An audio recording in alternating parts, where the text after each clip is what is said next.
আসসালামু আলাইকুম এভরিওয়ান, কেমন আছেন সবাই? আমি আলহামদুলিল্লাহ অনেক ভালো আছি।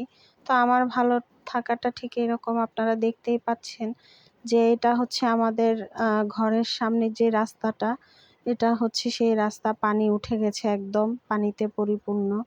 এই যে দেখছেন, এটা আমাদের ঘরের সামনে যে সিঁড়িটার মধ্যেও পানি উঠে গেছে। তো আজকে বৃষ্টি নেই, তবুও এত পানি নামছে না, বরং পানি বেড়েই চলছে। বৃষ্টি না থাকাতেও কিন্তু পানি বাড়ছে। আর হচ্ছে গিয়ে পানিটা বাড়ছে, পানিটা কোথাও নেমে যাবে ওরকম কোনো জায়গা নেই, কারণ আমাদের আশেপাশে সব জায়গাতে পানিবন্দী। জলাবদ্ধতা ওরকম কোনো জায়গা নেই যেখানে পানি নেমে যাবে। তো আসলে আমরা ভয়ের মধ্যে দিয়ে দিন কাটাচ্ছি যে কখন পানিটা ঘরের ভেতর উঠে যায়। এই যে আমাদের বাড়ির ভেতরের দিকে রাস্তা এটা।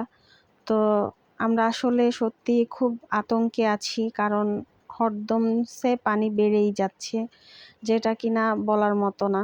এই যে দেখছেন, এরা আমাদের প্রতিবেশী, এরা আসছে।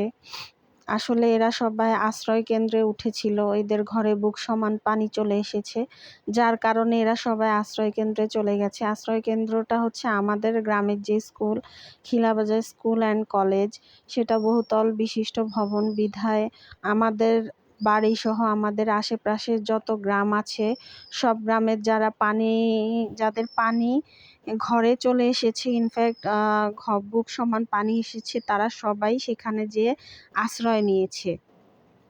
তো আমাদের বাড়ির রাস্তাটা কাঁচা রাস্তা, যার কারণে হচ্ছে গিয়ে আরও বেশি ভয়।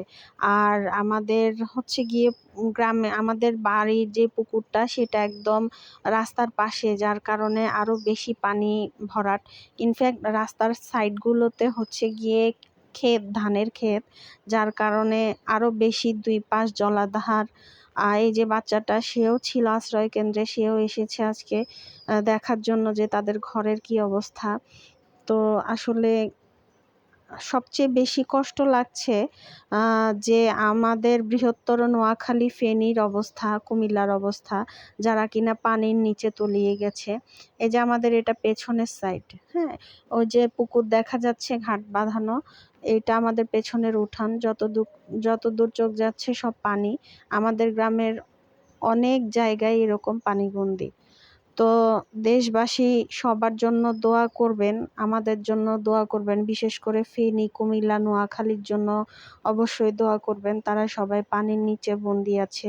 সবার কাছে অনুরোধ রইল, ভালো থাকবেন।